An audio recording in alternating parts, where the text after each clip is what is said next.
Yeah, I know most of them do. Everybody asks for the pre-interview, and I'm like, oh, can we just hop right to it? You know what it is? It's like um finding like a personality, like getting to know that kind of person, that person's vibe Yeah. and energy again, like because I listened to your one, like the podcast is like I have that image in my head. You And were already connected. yeah, it's kind of like I can go with that. I like that. I got that vibe, that energy. And I had one more speaker as well.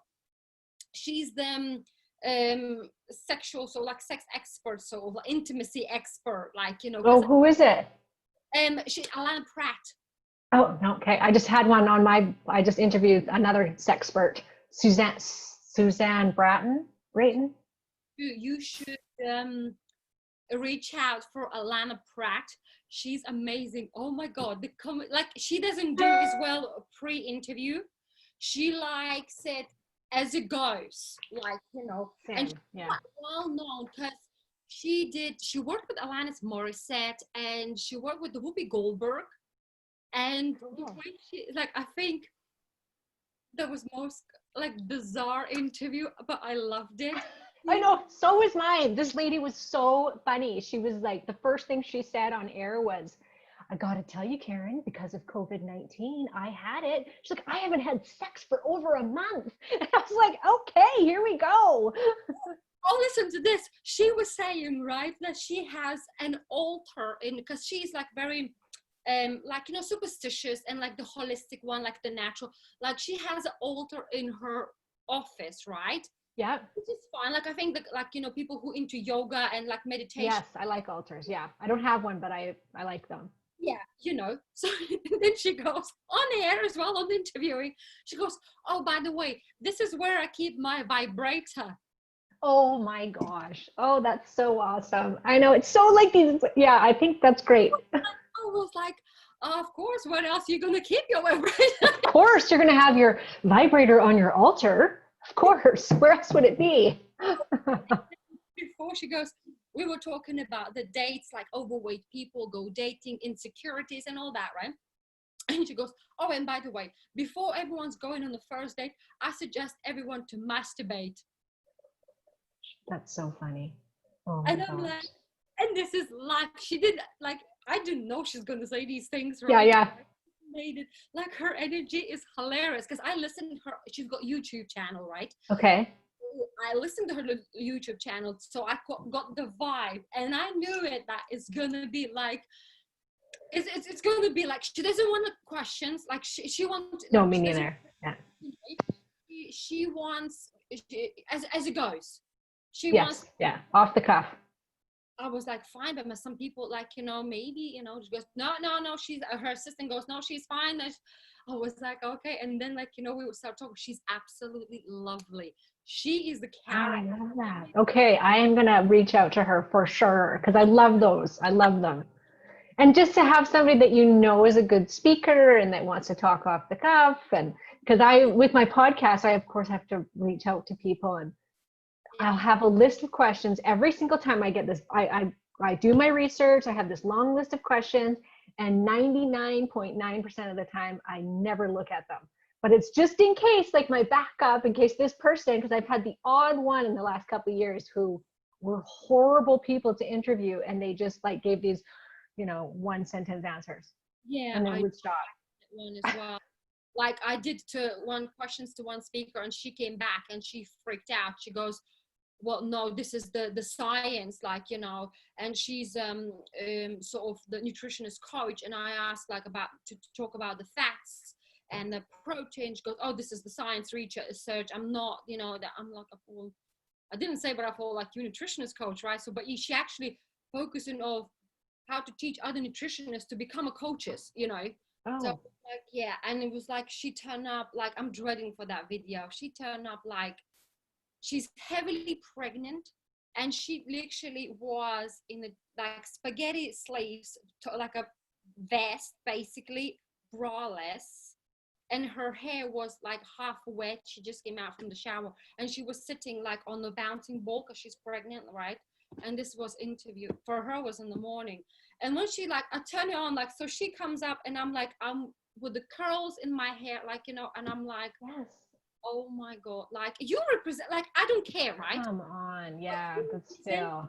yourself, right? This is gonna go, Yeah. your brand, you're selling it, you know. Can And I ask who it was? you Well, was I'm good. I will see. Yes, I will see. Yes. Yeah. I had one woman who asked me to be on her show, and she was the most appalling host I've ever had in my entire life. She was actually would ignore me, and you could tell she was looking at her phone, and she's doing this on her phone. And then she would look at what the assistant had put to ask me on the sheet, and she'd ask the question, and she was so, and then when we were off air, she was the same way. She was so like so rude and distracted with me that I was like, and she wanted to come on my show, and I was like, oh well, I'm all booked up for right now, because I'm like, I'm not going to interview you, you're horrible. And she's got this really popular podcast, and I was like, how are you popular? I don't get it. But she is. I was like, this is unbelievable. Anyways, yeah. is some people it's just like, you know, I don't know, it's again, I say like each to their own, but you know, you representing yourself, like, you know, it's just you attracting a customer. You know, I'm doing this, you know, summit because for my own selfish reasons, because I want to gain more knowledge and I love talking to people. Absolutely, yeah. And you know what is out there, and is the fitness, it's everything, you know. And there's a lot of people saying like it's amazing that you're doing it, especially these times. And I'm like, I know, but it's kind of like it's not a job for me. It's like I'm doing because I love it. It's like my labor of love, you know. It's like I'm loving meeting new people. Like the knowledge I love it. priceless, you know. And it's just like some goes, it's amazing, and some of them like it's just yeah, okay. And I'm like, Yeah. all right, You should, all why right. don't you do your own podcast? Well, Maybe. you know, there is this. It's way easier than a summit. Trust me. I did one summit and I was like, I don't know if I'll ever do that again. I'll be on summits, but to throw that all together, I also did it by myself. I didn't get help. Like I co-hosted it with somebody, but we didn't pay somebody to help us, no assistance or anything. It was I just did. so much work. Yeah, it's so much work. It's yeah, that it's let alone you need to focus on the speakers, finding them. And I'm not going to talk about the tech part because the tech part is like I'm not tech savvy. So I would rather pay someone like, because I don't have a time of like learning that bit. I don't need the tutorial then, you know, I need to focus on my, you know, finding speakers, you know. So yeah, I get what your point is. It's a lot of work, but I love interviewing. So I'm like, because I didn't know that I'm gonna love this, you know, so much. I'm gonna enjoy it. So it's like, I'm actually, and someone suggested to me, she goes, why don't you turn this in a podcast? And I'm like, now you dropped it. This kind of like, I actually will. But it's like, I'm already planning to do another second summit by the end of the year. I know, right? I know. I didn't finish in the freaking first one, right? I'm already ahead. My assistant goes like, okay, you slow down a little bit. Like, you know, let's finish with the first one, okay? Like, let's launch this one. I was like, yeah, I know, but it's so much fun. Second one, you know? So, Wow. yeah, knowledge, So isn't you it? have a good, I can already tell you're such a great speaking voice, and the accent and your energy. Like that's what, there's so many bad podcasts out there. There's millions of them. So it's hard to get in, but once you get going, and if you've got the knack for it, so see how your summit goes. I find that summits just don't sell as well as they used to. Everybody tells me that. Everyone says they just don't sell as well as you'd be able to put on a summit before and make a lot of money from it because you would sell them, right?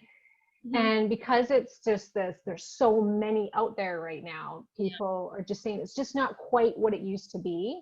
But I think with a podcast, like I don't make any money yet from my podcast, but I do in a roundabout way because it's the best form of advertising for my business, right? So because I'm growing my listeners, growing the listenership, now I've got this huge, thousands of people listening to it every time I post one. So that's a lot of listeners. That's great. I'm like, okay, right? But as far as like ads and stuff, I just do my own ads. So I'm not getting paid from other people yet.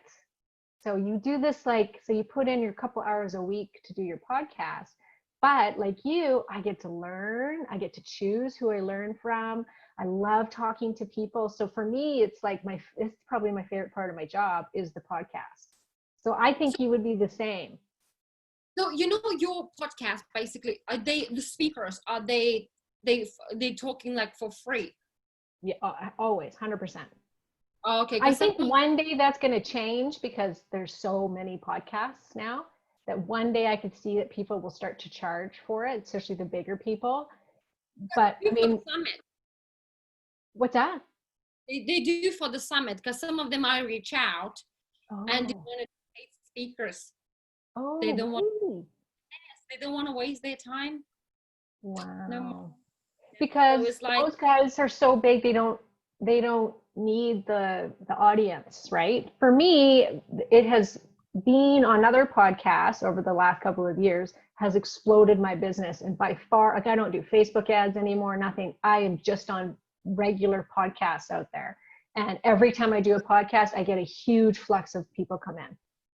so what is your original business apart from the podcast? It is a coaching, a nutrition coaching business where I do weight loss and hormone balancing coaching. And I also sell hormone kits, which that's a big part of my business too, is I sell online, I sell saliva hormone kits.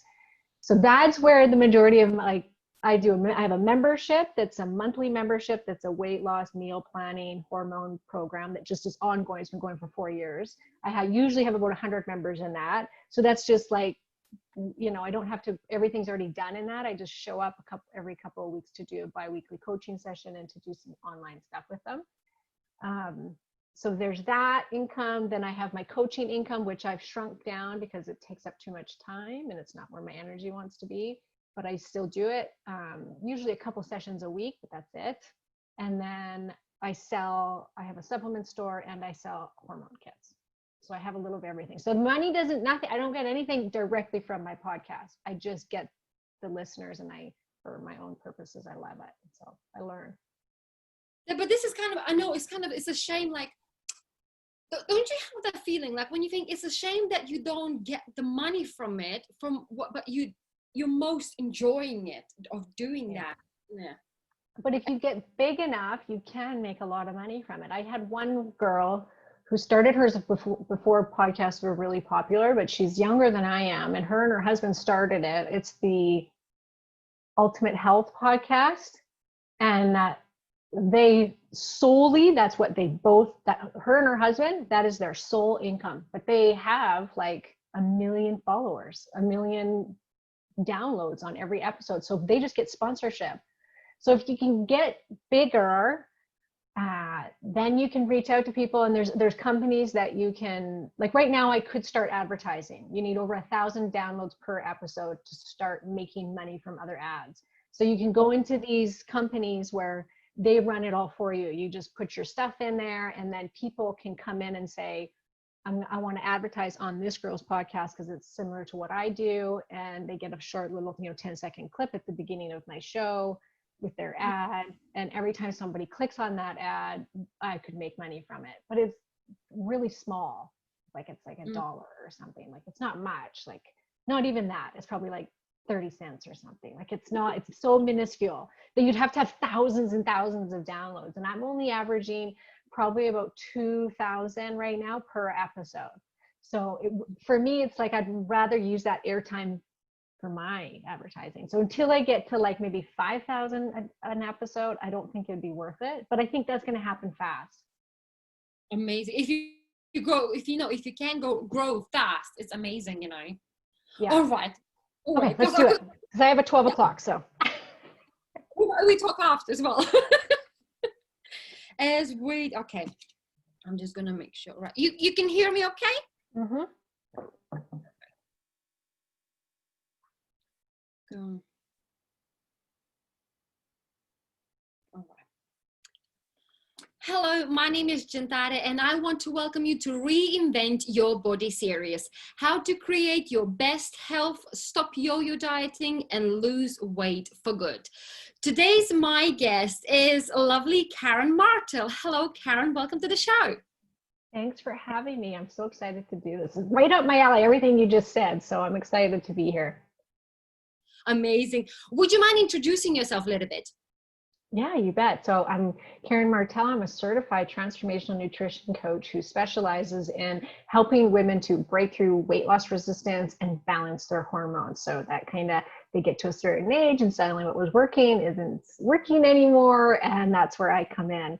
I'm Canadian. So besides that, yeah, I think I have an online business. I have my own podcast called The Other Side of Weight Loss, which is a top rated women's health podcast on iTunes that anybody can go check out. And that's me. Amazing. So today we're going to talk how to overcome hormonal weight loss resistance and find your weight loss code. So Karen, can you walk us a little bit through what is the weight loss resistance? Yes, because a lot of women think that weight loss resistance just means they have troubles losing weight because they can't stick to the diet.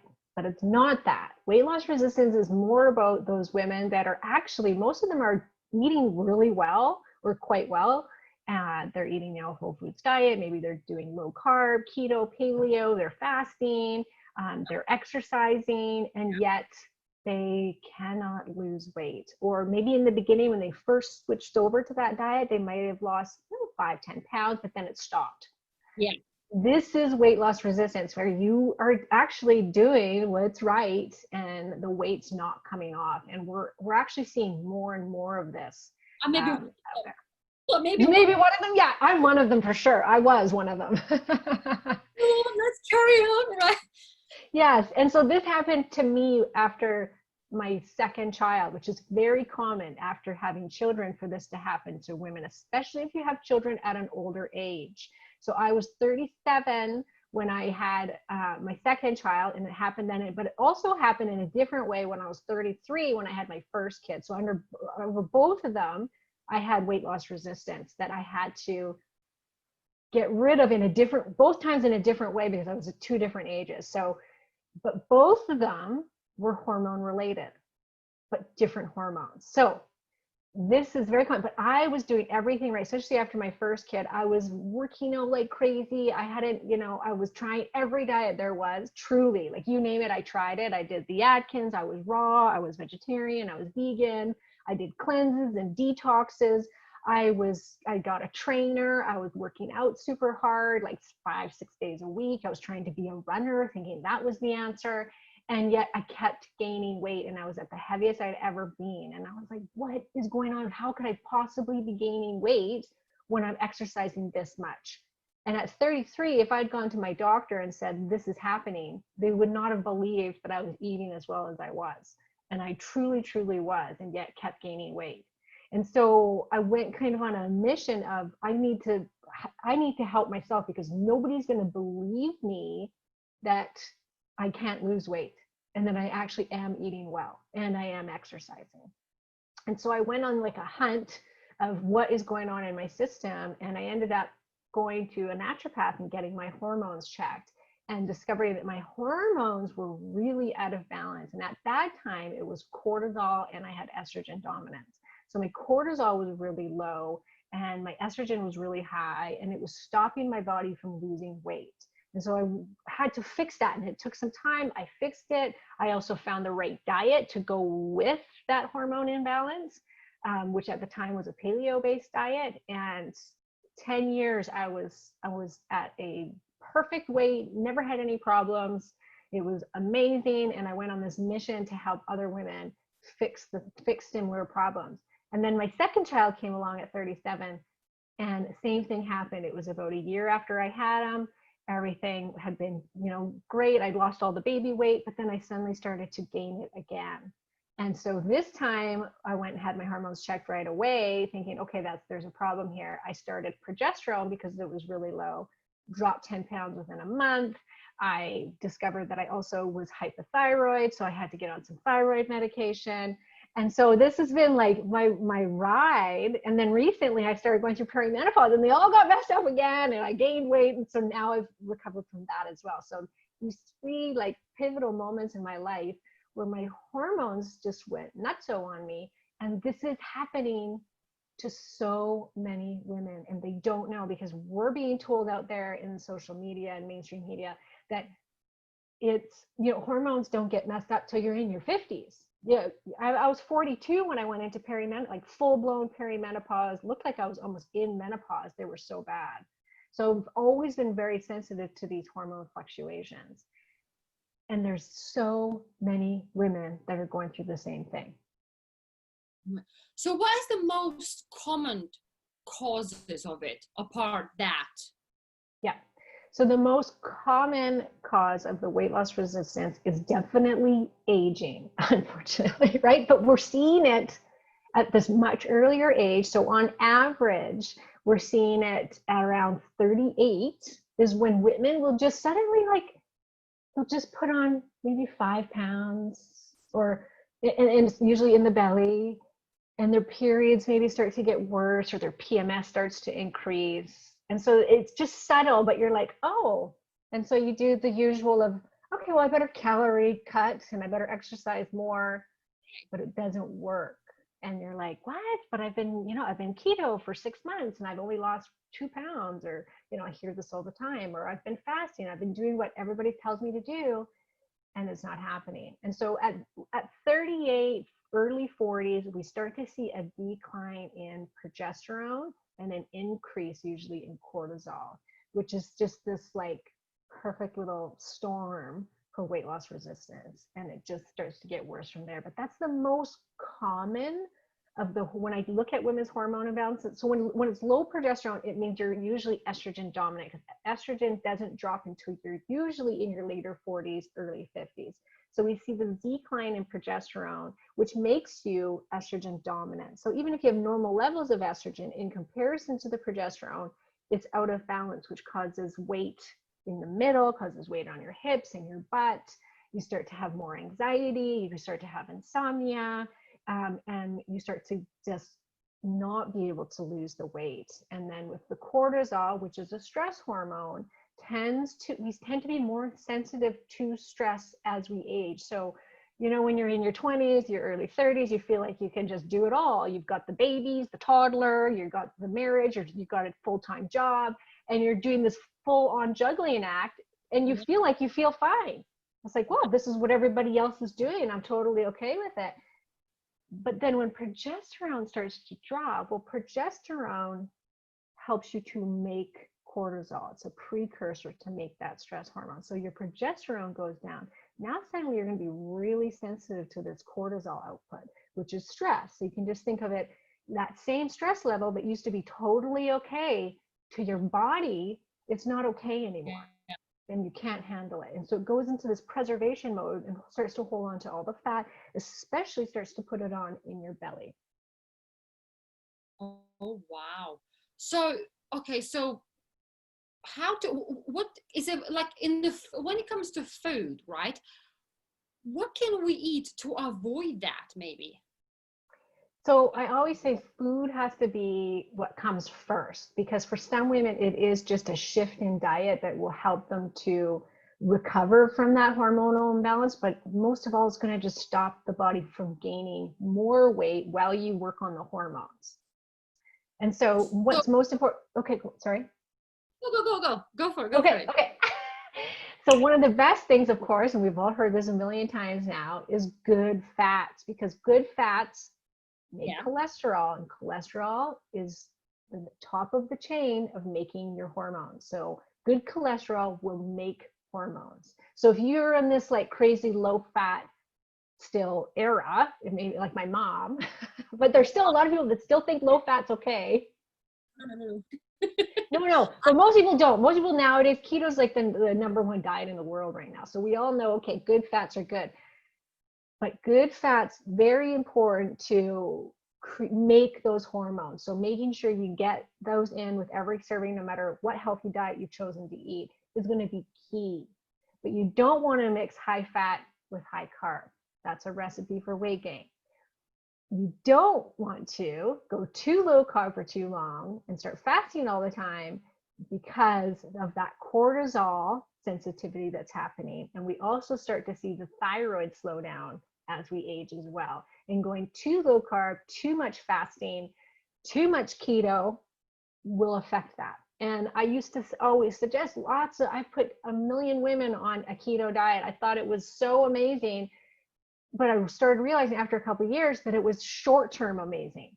It was so amazing for like correcting insulin resistance and getting women's gut healthier and getting their hormones feeling better. And it was like a miracle. Women would just drop weight and they feel amazing, but always stopped.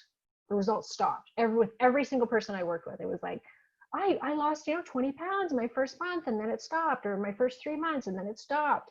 And I just kept hearing the same thing over and over again. And I started to realize that these women, because of the low carb way of eating, number one is that it really suppresses appetite. And we're being told by so many of these keto experts, and I consider myself one, but to go lower carb. Like if you've quit losing weight, you go lower carb. The lower the better. You want to be at 20 grams of carbs a day, right? And I'm sure you've heard this, have you not? Yeah. And so women get into this like, okay, the lower the better. So they start going no carb and they start fasting. And what happens is that in the beginning, your body's like, woohoo, this is amazing. We have nice blood sugar stability. We're burning ketones, which is off the body fat. We're losing weight. Everything's great. But then because of the caloric deficit that's happening, because now these women are eating 1 to 2 meals a day in most cases, they're fasting every single day, they're eating no carbs or very little. And that signals to your body, some quicker than others, that you are in starvation and that your body, and this is, I mean, we were built to burn ketones in hunter-gatherer times as a backup source fuel, not as a primary source. People say, oh, ketones is the primary source. No, it's not. It was a survival mechanism so that we wouldn't starve when there's no food around. But what would we have done as hunter-gatherers is we would have gone through times of starvation where we would have used ketones, and it would have been a very healthy thing. And then we would have come across the strawberry patch and eaten strawberries all day long, or whatever it was, tubers. We would have been foraging if we didn't have the other stuff, right? So we would have had this diet that fluctuated, put you in and out of ketosis, sometimes had these clean, carbs from fruits and tubers and other things, vegetables. And then there'd be other times where we would eat just protein and animal fats. And it's that metabolic flexibility that is key to sustaining weight loss and not messing with your hormones and supporting them instead. Because with that, you're going to support your adrenals, you're going to support your thyroid, and you're not going to hit that weight loss plateau where your body starts to hold on to everything because you've been signaling to it that there is not a lot of food around. And it's time to go into preservation mode and hold on to that fat and lower the metabolism. And research has shown that the body will lower the metabolism within 2 weeks in some people going a low calorie diet, which most ketogenic diets tend to be low calorie. Yeah, that there are actually. What is the most common hormonal imbalance? I think it would, like I said before, it would definitely be that imbalance between the progesterone and estrogen that happens. But then as you age, so it all is very age dependent. I actually have a quiz on my website that your listeners can go take, which will show you, what could be your top hormonal imbalance. But when I look at those results, the number one is estrogen dominance. Number 2 is the cortisol, the high cortisol, and number 3 is low estrogen. So we're seeing, because I get this different age ranges coming to my website, it's the women that are, over the age of 50 typically that are now experiencing symptoms of low estrogen. And that's when you start to see missed periods, hot flashes, your skin starts to get more wrinkly. Your vagina can you can have painful sex because your vagina starts to dry out. It's just horrible sounding, but it starts to actually atrophy, which is just sounds horrible. Yeah, you're going to have an atrophied vagina, but this is the truth. It just becomes more dry. unfortunately, ladies, but there's lots you can do about it. So it really, I think it really depends on age, because some women at their younger years, they may have PCOS, which is more of high testosterone. And then you'll get some women that are in adrenal insufficiency, which can be low cortisol, which is very common as well. So basically all these kind of symptoms starts from like mid-30s. It certainly can. And it's not to say that some women can't have it earlier. Like I had major hormonal imbalance at 33. But typically you start to see it in the late 30s, early 40s, where you just start to get these little symptoms that you don't relate to hormones. Like you just don't, because you're like, you just think that you're not eating well and that you're not exercising enough, or, you know, like you don't think, oh, it's my hormones becoming depleted. Because like I said before, we think that that happens when we're in our 50s, not when we're in our early 40s. Definitely. And so to test your hormone imbalance, you have a quiz you mentioned, right? Would be like the listeners will be able to sort of take a test, to Yes. link below and to do it. Yeah. So the quiz is such a great entry level thing to just see, like just to go in and see. And I actually give you the ebooks for each of the imbalances, so that, because the quiz will just give you your top one.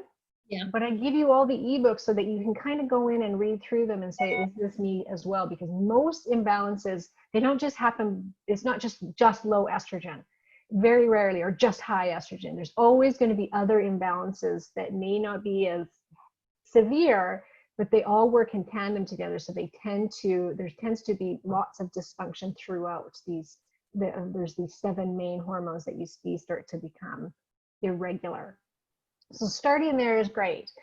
From there, I recommend, if there is an imbalance or that you really suspect that there is, to then go to either saliva testing or urine hormone testing.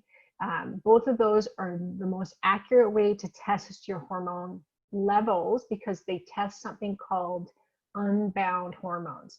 If you go to your doctor and you said, hey doc, I think I have hormone imbalance, number one, if you're 38, they're going to say can't be, that's not true. Or even in your 40s, they'll say, no, can't be that. But if you can get a doctor to believe you or just do the test, they'll take a random blood test. They won't tell you any sort of day to take it on. They'll just say, okay, fine, go take your blood test. Well, our hormones change dramatically throughout the month if you're cycling. So in the beginning of the month, you don't produce hardly any progesterone, and the second half of the month you produce a lot more. So you have to do it at certain times of the day, certain days of the month, in order to have something to reference the levels. And if you don't know what day you're going in to take it, well, you could look like you're in menopause, but you could have been on your period when you have barely any progesterone and estrogen in the system. So it's really important to do it on certain days of the month. And when you're doing a urine or hormone test, they will specifically tell you what days to take them on. And then the serum test will only test what's called bound hormones. And these are bound by a protein in the system. And when they're bound, your body is only able to utilize a very small amount of them. When you test unbound, you're testing free hormones, free for the body to utilize. And that's the levels that you want to check. All right, that's very interesting. So what other goals that could, trigger weight loss? As in, like, what other tools could help with weight loss? Yeah.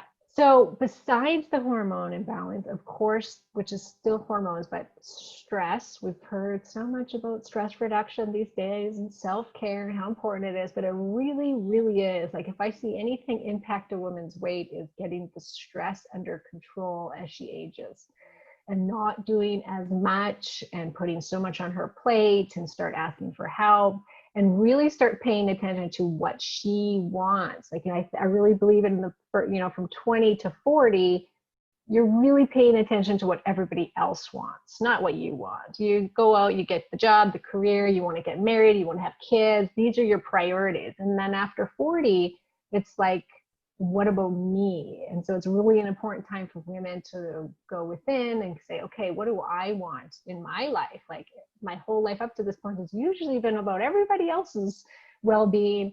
Now it's about you, and your body starts to show you signals of that. So this aging doesn't have to be this horrible thing where you feel like crap and you gain weight. It can actually be this extremely enlightening time where it's the first time in your life that you ask yourself, what do you want? And women will almost go through like a depression during this time because they're not sure what's the matter. They just don't feel great emotionally. They just are like, blah, what's going on? Why do I feel like this? This is blasé, you know? And it's like, it's because you need to figure out what you want. And I went through this and I really had to do some soul searching, and that will look different for each person, but I had to figure out, okay, well, what do I want right now in my life? What does my life? Is that what they call a midlife crisis? I think so. I think so. Yes. You know, there's an amazing documentary on YouTube that anybody can watch for free. It's Wayne Dyer. You know Wayne Dyer? He's amazing. He's dead now, but he's an amazing teacher.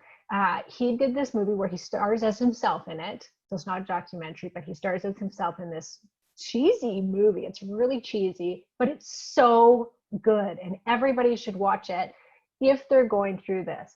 It's called The Shift. And so if you look it up YouTube, The Shift, Wayne Dyer, you can watch the whole thing for free.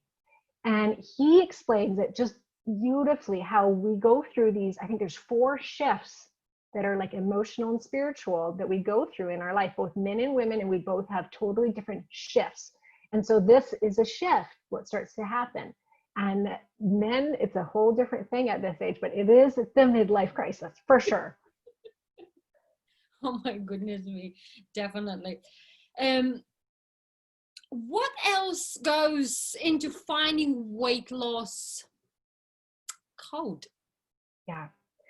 So of course the hormones, I always say, have to come first, and the food. So you get your diet under control, which really has to do, it's going to be something different for each of us. So it's really good to keep your mind open and not follow the next best diet because your best friend lost 20 pounds on it. Because each one of us has a different hormonal profile. If you have a lot of inflammation, you need to do an anti-inflammatory diet. If you have insulin resistance, you want to do a ketogenic diet. If you have, if you have problems with eating meat, you're going to need to do a vegan diet. But there's so many.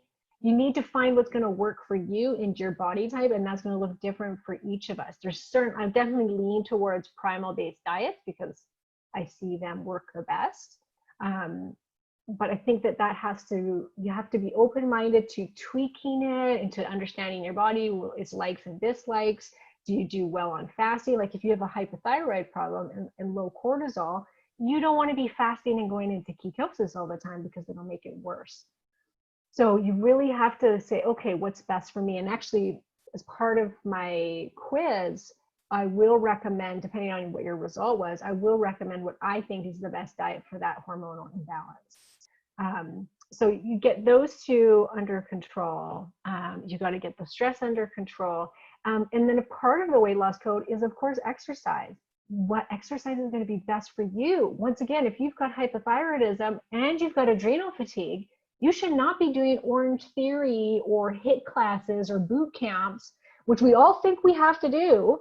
When we're overweight, we have to just go out there. Like me, I was like, I got to go start being a runner, and I got to go to this crazy boot camp in order to lose weight, because look at these women, they're all looking amazing and they're doing it. So that must be the answer. And that was the worst thing I could do because my cortisol was really low. And so you don't want to tax your adrenals with cardio if you've got low cortisol already. That's just going to deplete you even farther and set you back farther and make you hold on to weight. So cardio for some women will make them gain weight. And then other women, with insulin resistance maybe, and they might need to do more HIIT, high interval training. It's great to lift weights. It's one of the best ways to become more insulin sensitive is weightlifting. So there's, you know, women with adrenal fatigue and hypothyroidism. I always say, go do yoga every day. Like, that's all you need to do right now until you recover. When I found out my hormones were the way they were at 33, I quit the personal trainer, I quit the boot camp, and I did yoga for 2 years only. That was it. I would walk and I would do yoga, and it healed my system. Oh, wow. Yeah. And so I think that's a great place to start, is with those things, is getting all of those right. Of course, taking the right supplements for your body and what's going on. It's all part of the weight loss code. For some women, it's psychological stuff, spiritual stuff. I definitely had to go through that, where I had to deal with the spiritual, some pain from my past that I had to deal with. Women are emotional eaters that, you know, they think that the diet will be the answer, and then they fail at the healthy eating and just think it's the diet. Well, I better go on to the next diet then, because that didn't work. I overate, I binged, when really that is not the answer. And the answer is to go deal with the emotional eating side, and then the eating will be easy. Wow. It just shows that I think each to their own. We all absolutely. We all different, and we need to find, it's just, I think, a journey, not giving up, of finding it, what is suits for us, what is best for us. Because I guess a lot of people, like, they would go on a diet and they would think that they will fail, and they would say, like, well, this is not for me, you know. It's like it works for them, but it doesn't work for me, and they will quit. Yeah, and they, exactly. I think that's where, you know, it's just kind of, yeah, it's a sad sort of thing, because it's a willpower. It's you need to overcome, and not to give up as well, you know, because the end of the day, you know, you have a dream and you're going for it, you have a vision, and just because something, like, you know, because of one obstacle basically came your way, it's, you know, you shouldn't give up. You know, there is, you know, as you said, there's many diets out there, and, you know, you just need to find one. It's not going to be easy, but it's doable. Absolutely. Yes. And it should never be one of those things that you are starving and working out like crazy. The body doesn't need to do that to lose weight, actually. And so it's about, you know, finding what's going to work for you, and taking, like, you're making a recipe, right? That's why I call it the weight loss code. But you're taking all these little things and you're putting them into the bowl, and that's what makes it, you know. And it's like, oh, okay, I got it. And that's going to take some trial and error, and it's going to take some time. This isn't a quick fix, and we live in a very quick fix, you know, environment right now. We want things to happen now. That's why when we see the lose 10 pounds in a month, you're like, yes, that's what I want. And then you do it and you're only let down. Yeah, definitely. Well, Karen, this was amazing. Before we're going to wrap up, is there anything else you would like to share with our listeners? Yeah, so if anybody wants to hear more about what I'm talking about here, and just kind of the other aspects of losing weight besides calorie counting and excessive exercise, then I would just recommend heading over to the podcast, The Other Side of Weight Loss. It's top notch. We got guest speakers, and I also do my own episodes. So there's so much to learn from the people that I've brought in. And I've got things from the whole, like what we've been talking about today, the hormones, psychology, self-help, stress stuff.